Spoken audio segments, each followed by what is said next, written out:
So the galaxies sort of fall into each other, and little by little they form by what we call accretion, so they sort of swallow other galaxies. I was born in the UK. I lived there for a short period of time, maybe like a year, and then went to South America, to Bolivia. My father's Bolivian. I spent most of my childhood in Bolivia.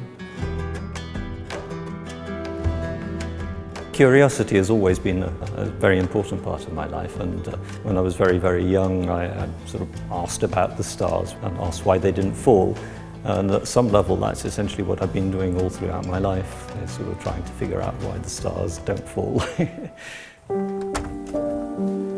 What we've really, the three laureates have worked in this field that is called Galactic Archaeology. You try and look at galaxies and try and use them as a means to understand the way in which galaxies build up. What we've been able to do is to show that the galaxy, our Milky Way, and the neighbouring galaxy, Andromeda, form by repeated accumulations of galaxies. So the galaxies sort of fall into each other, and little by little they form by what we call accretion, so they sort of swallow other galaxies. What I did in this field was to make a discovery early on in my career that the Milky Way was incorporating the Sagittarius galaxy. So this came out actually during my PhD thesis. Well, we have simulations, right, that predict that these older stars should be in the center of the Milky Way. I mean, that's what you did your PhD on, right? Yeah, back in the dark ages.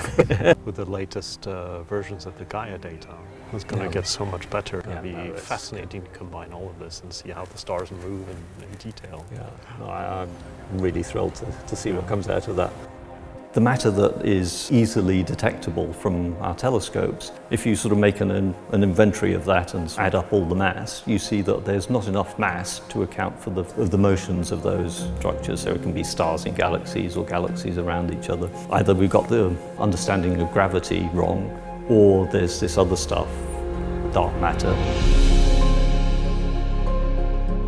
The majority of the mass in the universe is in the form of dark matter. We wouldn't be here if it wasn't for the dark matter. And it's our job as scientists to understand what this stuff is, and nobody really has an idea. Here with this galactic archaeology business, part of our motivation is to try and understand at least how this dark matter behaves, trying to see if you can detect the dark matter better using our excellent observations of stars in the Milky Way and in Andromeda and other places. Vasily and Amina have been people whose work I've admired for decades now, and getting this amazing Kavli award and sharing it with them is very much an honour to me, and I hope it'll lead to some wonderful collaborations in the future.